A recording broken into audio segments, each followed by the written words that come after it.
Grayson Piece is a versatile artist who uses a wide range of mediums, working on everything from small canvases to large-scale wall murals. We'll talk about his style, techniques, and what keeps him motivated as a creative. Welcome to another episode of ECTV's Roundtable Discussions. I'm your host, Travis Prince, and today our guest is Grayson Piece. How you doing? I'm all right. I'm glad to be here. Well, thank you for coming to chat with me, man. No problem. The first thing I always do with my guests is I want you to tell the viewers a little bit about yourself, where you're from, where you went to school at, and things like that. I'm from Queens, New York. I went to school in Queens, New York. I've never had the privilege of going to an art school. I went to a school for aviation. Yeah, that was a good experience. From there, I've always had a passion for the arts. I did take some, like 2 summer classes as a child.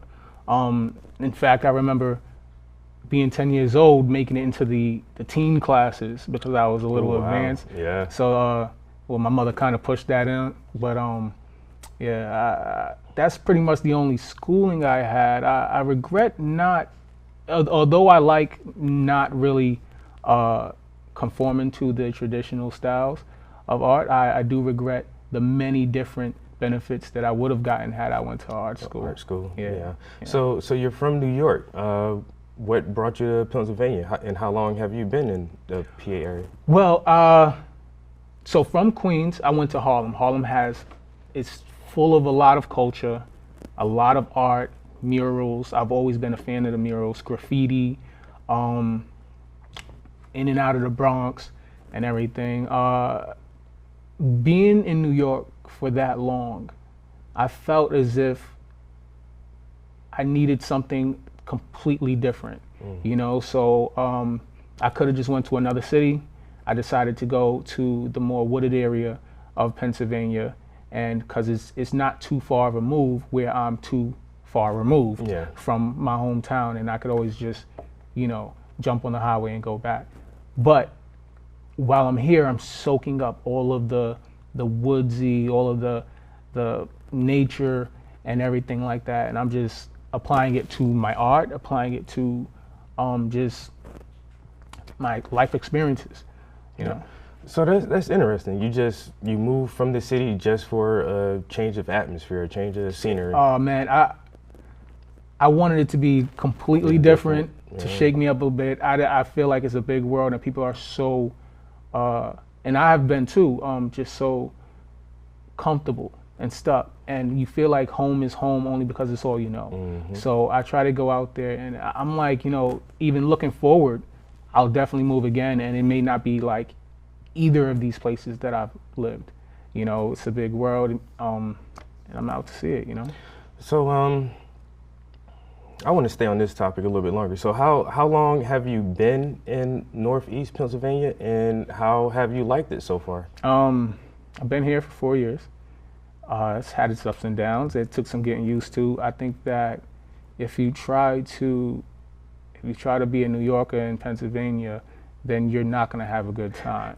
You gotta kind of like let it be what it is, and enjoy it for what it is. Yeah. And I've learned to do that. So lately I've been having a great time. I've been expanding my roots a little bit, getting out of my immediate community and experiencing other communities. So it's good. That's what's up. So being from the city, I'm from a big city like you too. I'm from Philadelphia. Right. And some of my earliest experiences with art is the same as yours, is graffiti and wall murals and city art, kind of that rebel type art a little bit, and that definitely affected me a lot because I grew up in Philadelphia, and then I moved to South Carolina, very rural state, very small rural towns, and so seeing big city streets, big buildings, graffiti on the subway and the train cars, on the sides of buildings, then going to a rural area where this type of art isn't as prominent,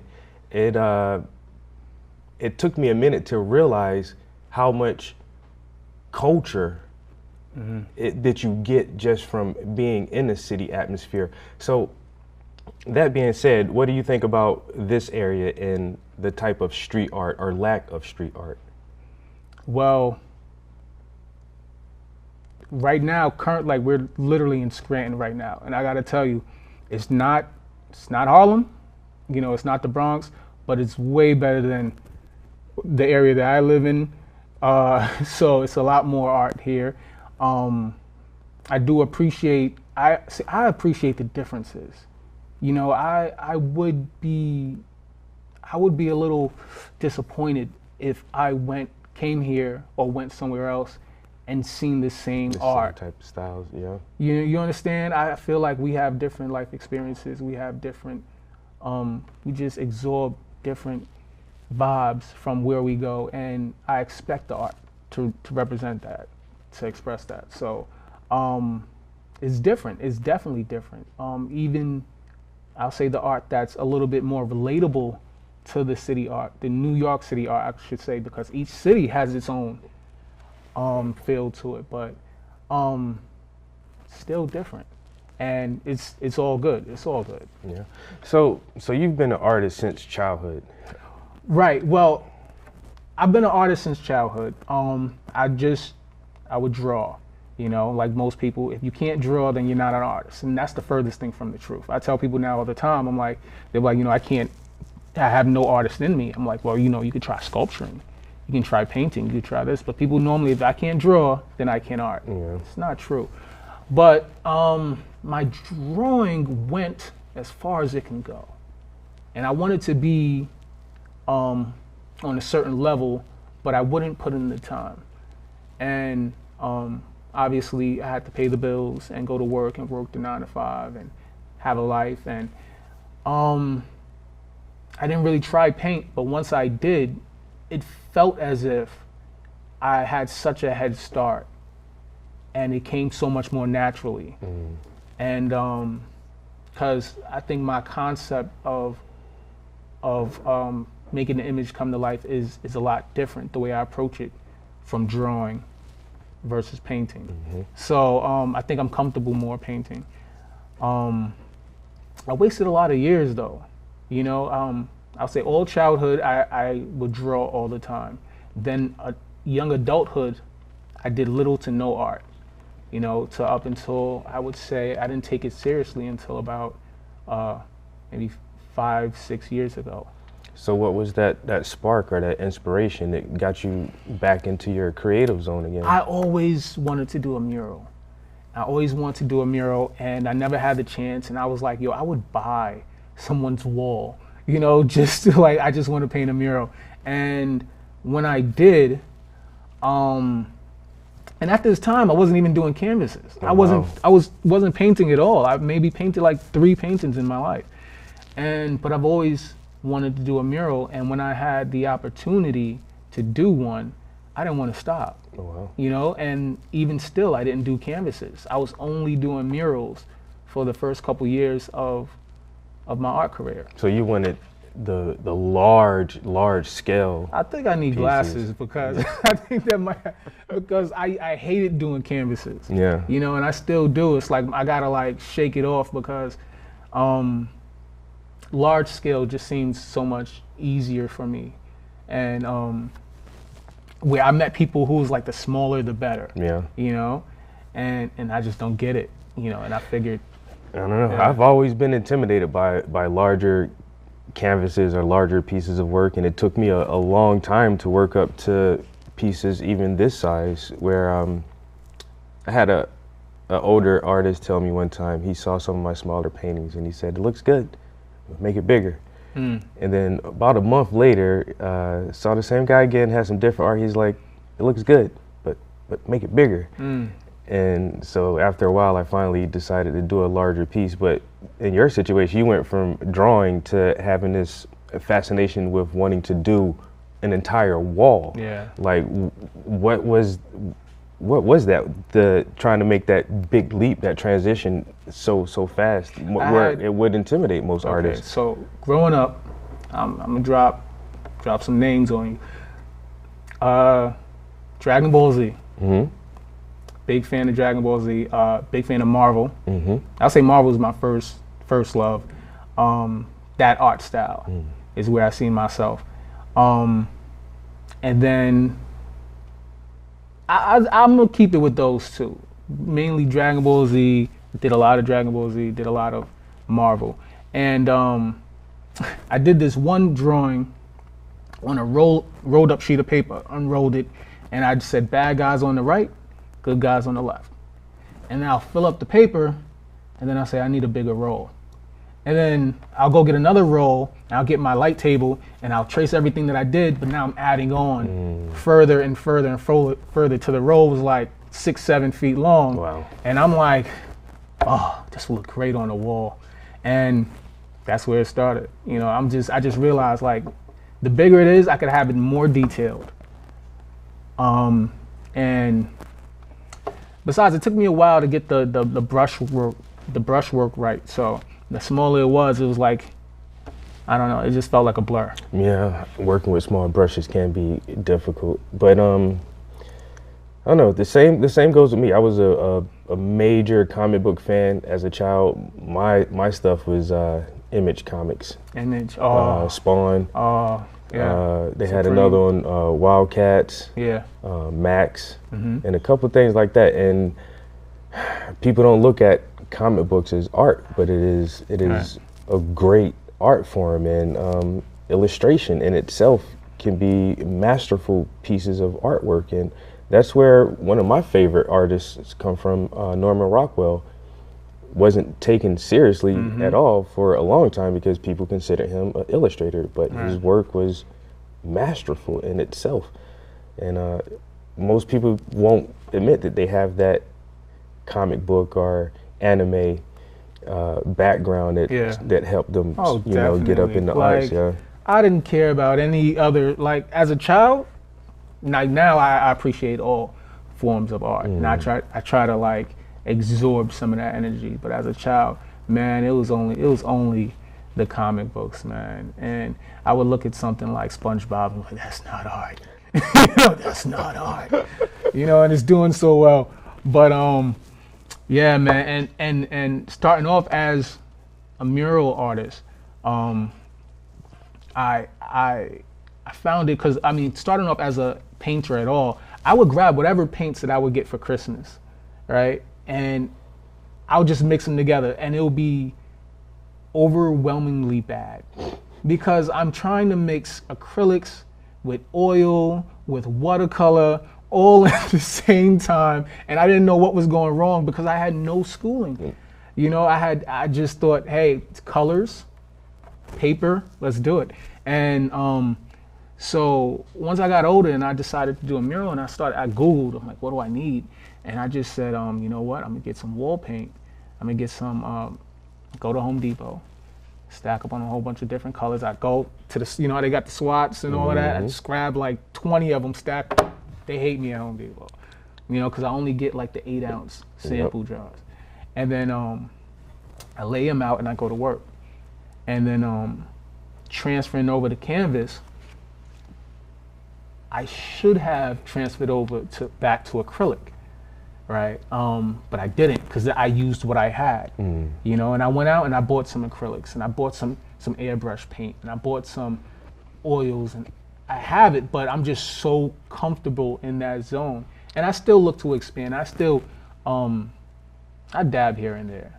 I definitely use the airbrush or spray paint for effect, mainly, but I have not done a whole painting using those mediums.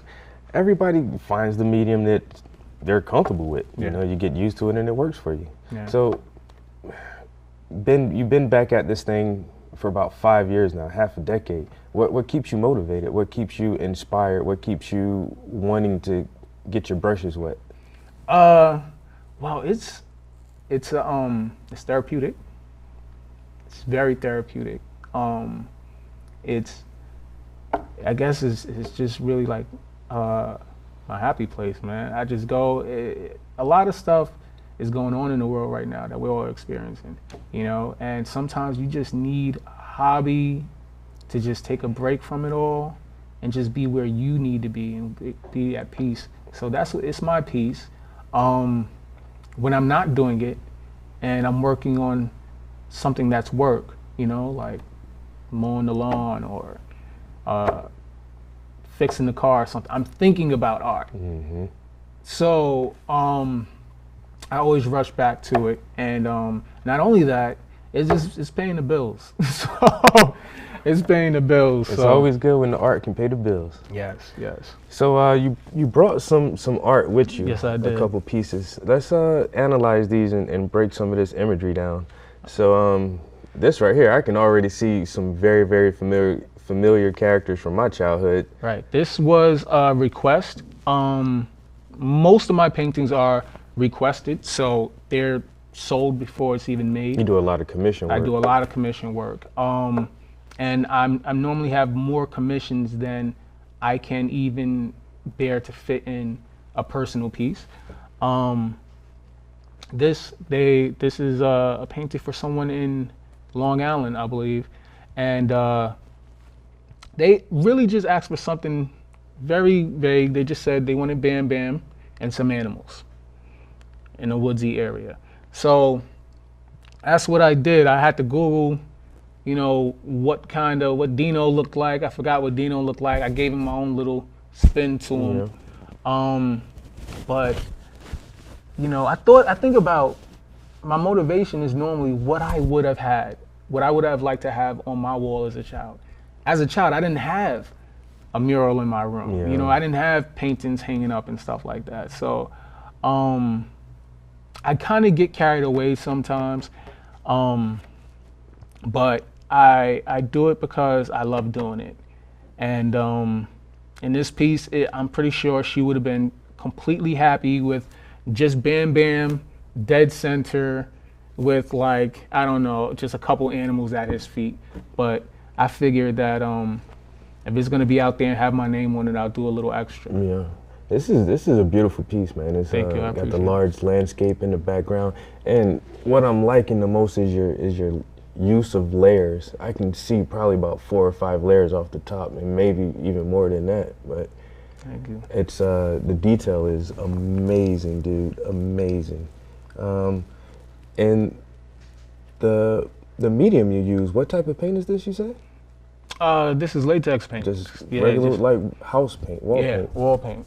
Team Primer. And even in the flame itself, like 4 or 5 colors in there, and the layers is so lush. And I've never used latex paint like this on a canvas. So now on the fire, I used the mixed medium. I used Sharpie. Oh. I painted first, but then for effect, to give it to make the fire seem give it a little glow. Yeah. I did use some Sharpie oil paints. What about the green dinosaur up there? He's shining a whole lot. Is that it? Like some glitter or something in there? No, that's the Sharpie as well. Oh, that's the Sharpie as well? Yeah. That's cool how you implement different materials like that to get the effect that you look for. That's something, once again, I say it over and over, and I want to push myself to be more experimental, that I don't try a lot of different things. I kind of think about it like martial arts, you know, because I like to, when I first got into it, I'd say, you know, stick to one medium. You can't cheat, it's cheating. And I'm like, no, man, it's like martial arts. If you're fighting somebody who only knows karate, but you know karate, jiu-jitsu, you know what I mean, judo, and taekwondo, it's like you have the upper hand. Yeah. So I'm like, you know, bottom line is you want to give the picture a certain kind of effect. You want it to come out a certain kind of way. Do whatever, you know, do what you got to do to make it beautiful, to make it to get your that own result. Let's check out another one of your pieces. Okay. So there is another interesting aspect to your art that you do, and so this is the same painting of the commission of Bam Bam and Dino. So explain to us what you did on the back here.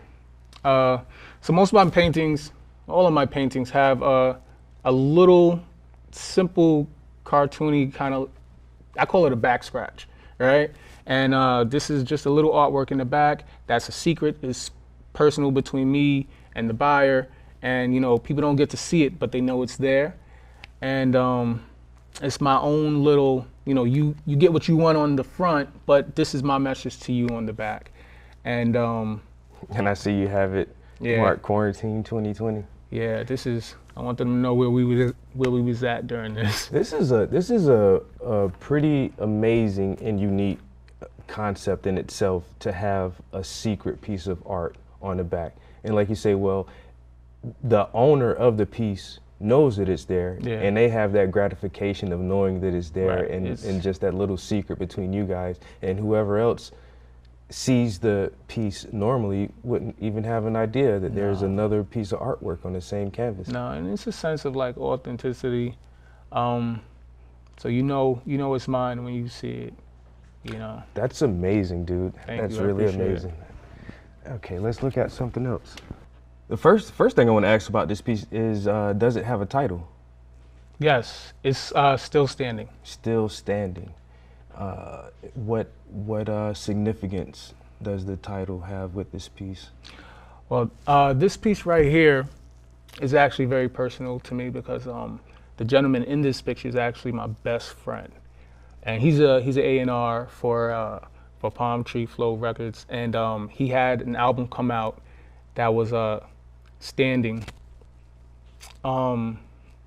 entitled Standing, and so I took that and I wanted to surprise him. Now his album cover is literally just this lion full face, right? So I wanted to take this and flip it and have his face on one side and then his album cover on the other side, and it's still standing because of all of the adversity. I know, you know, the things that he had to go through to get to where he is, the success level that he is on, and I'm very proud of him. But as you can see on this side, the lion had to come out a couple times. And like, you know, through people, there's been some people and some things that, you know, you kind of gotta like get the lion out for. And that's what he did, and he came out on top. This piece is beautiful, dude. Once again, your use of color is amazing. I really, really like your tones and how you just lay it down. It looks so nice. And I like the two different movements I can feel.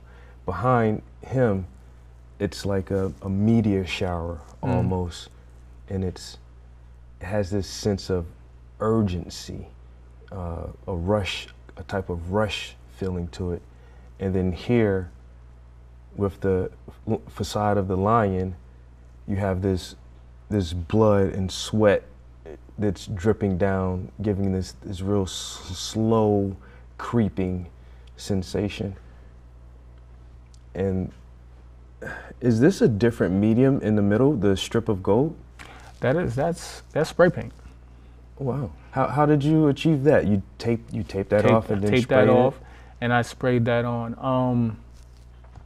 Yeah, of course I had to cover the entire painting, but yeah, I taped that off, and I wanted to just fade out here, and that's where they pull together and blend. It's a really good piece. And you say this was just a surprise for a good friend of yours. Yes, yeah. That's pretty good. Art is that thing. I tell everyone, art is the best gift. Yeah. You know, if you're at a wedding and a couple's getting married, and it doesn't matter how many guests are there or whatever the guests bought the newlyweds, when they open that piece of art, they're going to say, oh, that's the best gift we got. Is there a surprise back scratch on this one as well? There is.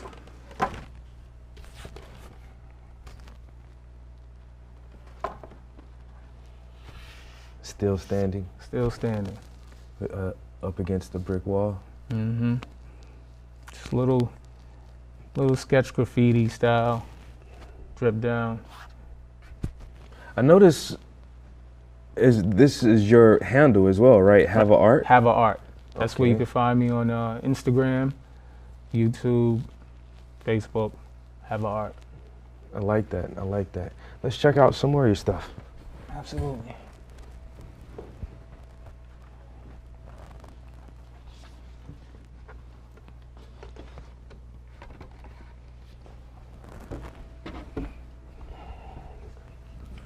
So now this piece is actually not done. I should finish it either tomorrow or the day after. This is This is another surprise gift that was requested from the family of these two. And there's a lot going on. I don't really want to, I don't know if I should get into everything just yet, but I don't know who's watching. But same thing, same mediums. This is 100%, this is 100% paint. No mixed mediums here, I believe. Well, I know you say you like going large and doing larger formats because it's easier for the details, but just looking at her necklace and her pendant, his mustache, the palm leaves, like your details with a small brushes. Every brush stroke. Yeah, it's immaculate, dude. Every brush stroke, I wished it was bigger. Yeah. Honestly, I'm like, this is coming out all right, but I feel like I maybe would have done it, and I know this doesn't make sense, but I think I would have done it faster if it was bigger. Well, that is true. Once again, working with small brushes, it takes a lot longer, and the brush don't hold as much paint, so you're dipping more. And I do the same thing. When I get commissions, I have a set standard price, and if you want to go smaller than my standard canvas, I still charge you the same because it's going to be harder to get those details on a smaller image. But you do it so well, dude. Thank you. And this Thank you. And this piece isn't even finished yet. No. People ask me, you know, oh, this is annoying. People don't know sizes.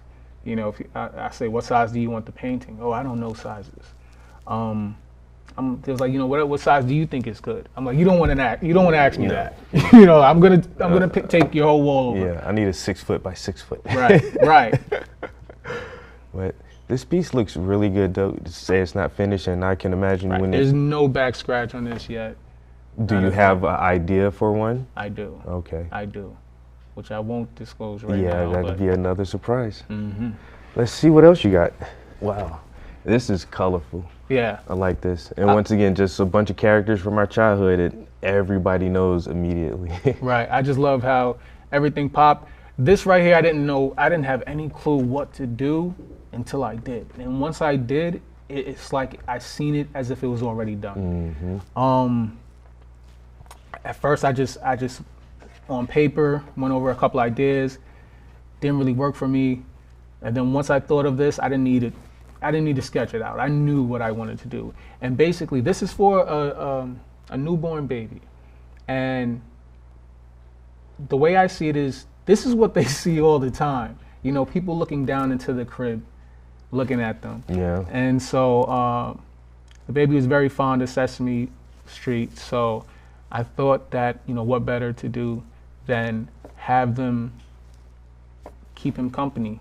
His name is Micah. Gave it a little personal touch right there.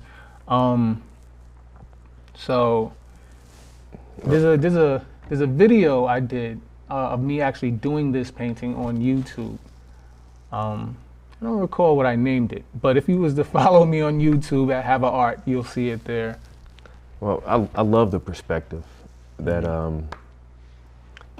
the foreshortening going right into the middle of the canvas, and then having them peer down right at you. It is so cool. It is really cool. I'm thinking Sesame Street been around so long. You know, I don't know if there's a painting that I can do that doesn't already exist out there. Yeah. You know, so when I thought of this, I'm like, you know, if there's anything like this, it's not like this. Yeah. You know, it's not too much like this that it should be a problem. And once again, the many layers you put on there just look so good, dude. How long would it normally take you to finish a piece this size? No pun intended. Size doesn't matter. This is about detail. So something this size, this is cartoonish. So this is like really just, I don't have to look back. You know, once I see what the shapes are on the character, from there on, I can keep going. But if I'm doing a portrait, it's like constant, you know, back and forth. So a portrait would take a lot longer than this, regardless of the size. Size, yeah. This right here, just put on some good music, and if I'm working, let's say 4 or 5 hours a day, it might take me around 4 or 5 days. That's a pretty good pace to finish something like this, because this is highly detailed. Like you said, it's our favorite characters in a cartoon image, but it still is really, really detailed, and the colors just, like you said, just pop, and it's so bright and pretty. Thank you. I like it. Well, Grayson, I really appreciate you coming to the studio today and talking with me, man, and sharing your beautiful art with the viewers out there, and hopefully I can have you back again sometime. Absolutely, I like that. This has been another episode of ECTV's Roundtable Discussions. I'm your host, Travis Prince. Today, our guest was Grayson Piece. Hope you guys enjoyed the show. Catch you guys next time. Bye.